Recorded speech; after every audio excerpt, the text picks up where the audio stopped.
Tesla just announced a $25,000 electric car that nobody saw coming. While everyone was obsessing over Cybertrucks and Roadsters, Tesla quietly developed what might be the most important vehicle they have ever built. The Model 2 is supposed to make electric cars affordable for normal people, not just tech billionaires. But here is the problem. Every time a car company promises a cheap electric vehicle, it either arrives 5 years late, costs way more than expected, or drives like a golf cart. So can Tesla actually pull this off? Today, I am breaking down the winter testing results, the battery technology that makes it possible, the heating system that could change everything, and whether this car will actually survive in freezing climates where most budget electric vehicles completely fall apart. The Cold War begins.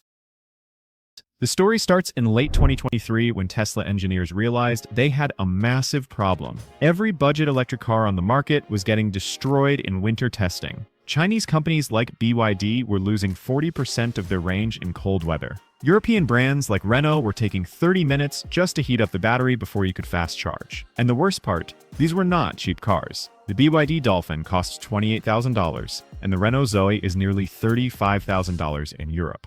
If Tesla wanted to sell a car for $25,000, it had to work better than vehicles that cost more. Not just a little better, a lot better. So they did something unusual. Instead of testing prototypes in California, where it is sunny and 70 degrees, they shipped early Model 2 prototypes to the Austrian Alps in December. The test route was brutal.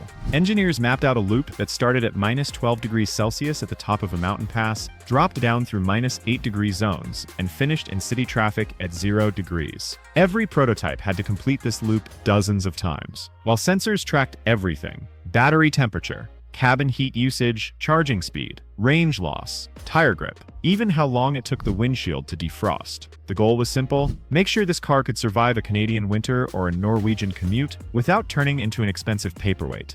Because here is the thing nobody talks about. When you buy a budget electric car in a cold climate, you are basically gambling. Will it lose 30% of its range or 50%? Will it charge in 20 minutes or 2 hours? Will the heater work without draining the battery to zero? Nobody knows until winter hits, and by then you already own the car. Tesla wanted to eliminate that gamble, but they had another problem. The Model 2 was supposed to use cheaper battery technology to hit that $25,000 price point. And cheaper batteries hate the cold even more than expensive ones. The battery gamble. Tesla was not testing one battery. They were testing two. The first option was an upgraded LFP battery made by Chinese partners. LFP stands for lithium iron phosphate, and it is the budget battery chemistry that everyone uses when they want to cut costs. BYD uses it. Tesla already uses it in some Model 3 cars. The problem? LFP batteries are terrible in winter. They lose power faster than regular lithium-ion batteries. They charge slower when cold, and they need way more time to warm up before they work properly. The second option was way more interesting: a high-silicon anode battery that Tesla was developing for American production. Silicon anodes can store more energy in a smaller space, which means better range, but they also expand and contract like crazy when temperatures change. In cold weather, this expansion problem gets worse. Most companies have given up on silicon batteries for winter climates because they are too unstable. But Tesla thought they could solve it, so they tested both versions on the same frozen mountain routes to see which one would survive. The results were shocking. The LFP battery, which everyone expected to fail, actually performed way better than anyone predicted. It lost only 38 to 42 miles of range and -10 degrees Celsius. That might sound bad until you realize that the BYD Seagull loses 55 miles under the same conditions. The MG4 Electric loses almost 70 miles. Tesla somehow made the cheap battery chemistry work in conditions where it normally dies. How? They borrowed a trick from the Cybertruck. The Cybertruck has this insane thermal system that routes heat around the battery pack like a network of tiny highways. Hot coolant flows to cold spots. Cold coolant flows to hot spots. Everything stays balanced. Tesla shrunk that system down and stuffed it into the Model 2. The result was an LFP battery that stayed warm enough to work but did not waste energy overheating itself. But the silicon battery was even more impressive. It only lost 31 to 35 miles of range at -8 degrees. That is almost identical to the Tesla Model Y, which costs twice as much. Even crazier, the silicon battery reached optimal charging temperature in just 9 minutes. The LFP battery needed 14 minutes. Budget electric cars from other brands? 20 to 30 minutes. Imagine you are on a road trip in freezing weather and you pull into a charging station. With a normal budget electric car, you sit there for half an hour waiting for the battery to warm up before charging even starts. With the Model 2, you wait 9 minutes. That is the difference between a car you can actually use and a car that makes you want to sell it before winter ends. But Tesla still had not solved the biggest problem: heating the cabin without killing the range. The heater problem. Here is something gas car owners never think about. When you turn on the heater in a gas car, it is basically free. The engine is already making a ton of waste heat, so the car just blows that hot air into the cabin. You are not losing range. You are not wasting energy. The heat is already there. Electric cars do not work that way. There is no engine making waste heat. So when you turn on the heater, the car has to use battery power to generate heat from nothing. And that eats range like crazy. In a typical budget electric car, running the heater at -10 degrees Celsius will drain 2,000 to 4,000 watts. For reference, that is enough power to run 2 hairdryers at the same time, non-stop, for your entire drive. Most small electric cars lose 22 to 45 miles of range per hour just from heating the cabin. If you are commuting 30 minutes each way in winter, you could lose 40 miles of range per day just keeping warm. On a car with only 200 miles of total range, that is a disaster. Tesla attacked this problem 3 different ways. First, they redesigned the heat pump.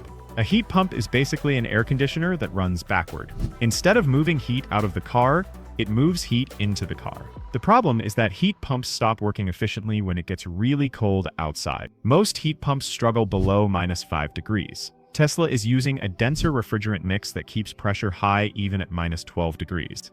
This means the heat pump keeps working when competitors have to switch to a backup resistive heater that drains the battery way faster. Second, they copied the Octovalve system from the Model Y. The Octovalve is this crazy piece of engineering that routes heat to exactly where it is needed and nowhere else. If the battery needs heat, it sends heat to the battery. If the cabin needs heat, it sends heat to the cabin. If both need heat, it splits the flow. Normal cars just blast heat everywhere and waste a ton of energy. Third, and this is the smartest part, Tesla made the car prioritize surface heating over air heating. When you first get in the car on a freezing morning, the car does not immediately blast hot air everywhere. Instead, it heats the seats, the steering wheel, and a thin strip across the windshield. You feel warm almost instantly because you are sitting on a heated seat and holding a heated wheel. But the actual air in the cabin stays cold for a few more minutes. This sounds like a bad idea until you realize it uses 800 to 1200 watts less power during the first 10 minutes of driving. Over a 30-minute commute, that adds up to real range savings. During testing, Tesla ran the same 43-kilometer route twice at -8 degrees. One test used full cabin heating at 21 degrees Celsius. The other test only used seat and steering wheel heating. The full heating test lost 15.6 kilometers of range. The surface heating test only lost 7.4 kilometers. That is half the energy for almost the same comfort level, and for short trips, it is perfect. But the really clever feature is something most people will never notice: the invisible advantage. Tesla added a feature to the Model 2 that budget competitors do not have. The navigation system talks to the battery heater and plans ahead. Here is how it works. Let's say you are driving to a supercharger in -10-degree weather. The car knows you are going to need to charge soon. So about 12 to 18 minutes before you arrive, it starts slowly warming up the battery in the background, not all at once. Just gradually bringing the temperature up so that when you plug in, the battery is ready to charge at full speed. This sounds simple, but it is actually genius. Most electric cars either do not preheat the battery at all, which means slow charging, or they preheat it way too early, which wastes energy. BYD cars often start heating the battery 30 minutes before arrival, and then the battery cools down again during a long highway stretch. You end up wasting energy and still arriving with a cold battery. Tesla times it perfectly. The Model 2 prototypes arrived at Superchargers after 32 minutes of driving in -10 degrees and immediately started charging at 118 to 126 kilowatts. The BYD Dolphin Mini in the same conditions, 35 to 45 kilowatts. That is the difference between a 15-minute charging stop and a 40-minute charging stop. Over a long road trip, that adds up to hours. But all of this raises an obvious question. If Tesla can make winter driving work this well, why is every other budget electric car so bad in the cold? The answer is that most companies are not actually trying to solve the problem. They are just trying to hit a price point, the cheap car trap.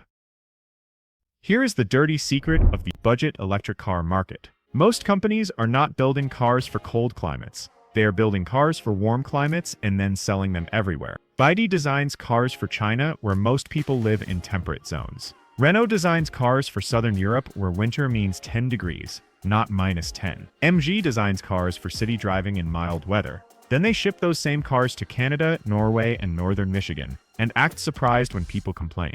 The problem is that fixing cold weather performance costs money. A better heat pump costs money. A thermal management system costs money. Battery preconditioning software costs money.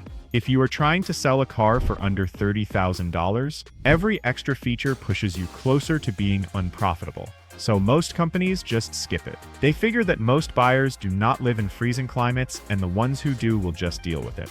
Tesla is doing the opposite.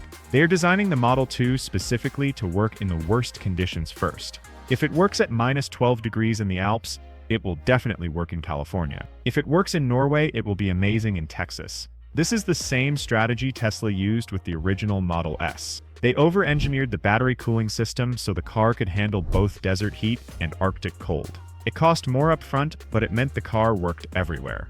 Now they are doing it again with a car that costs 1/3 as much. But there is one more winter problem that nobody talks about: traction. Because it does not matter how good your battery is if you slide off the road every time it snows. The ice question.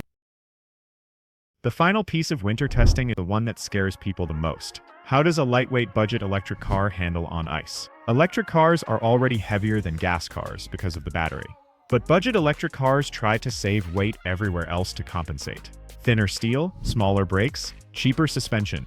This is fine on dry pavement, but on ice it can be a disaster. A heavy car with cheap tires and basic suspension will slide around like a hockey puck. Tesla knew this would be a problem, so they did something unusual during testing.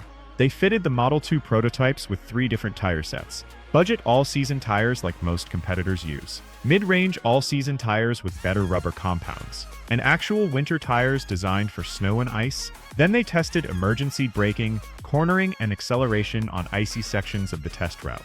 The results showed exactly what you would expect. With cheap tires, the Model 2 was not great. It was better than a BYD Seagull because of better weight distribution, but it was not amazing. With mid-range tires, it was noticeably better, shorter braking distances, more predictable handling. Less sliding in corners. With real winter tires, it was shockingly good. Almost as stable as a Model Y. The takeaway? Tesla is probably going to offer winter tire packages as an option, especially in cold weather markets like Canada and Scandinavia. This is smart because it lets them keep the base price low while still giving cold climate buyers a real solution. But it also means the advertised price of $25,000 might not include the tires you actually need if you live somewhere cold. The bigger question is whether any of this actually matters. Because Tesla has been promising a cheap car for years and it still does not exist. So when is it actually coming? And will it really cost $25,000? Or is this just another Tesla promise that gets delayed forever and eventually costs $40,000? That is what everyone is really wondering. And honestly, nobody knows for sure. Tesla has not confirmed a release date. They have not confirmed final pricing. They have not even confirmed that the car will definitely be called the Model 2. But the winter testing is real. The prototypes are real, and the results are real. If Tesla can actually build this car at scale and sell it for $25,000 to $30,000, it will completely change the electric car market. Budget electric cars will suddenly have to work in winter or nobody will buy them. Charging infrastructure will have to get faster or Tesla will dominate. And normal people who could never afford a Tesla will finally have an option that actually makes sense. The question is not whether Tesla can build a good cheap electric car. The winter testing already proved they can. The question is whether they can build it fast enough and cheap enough to matter before someone else does it first.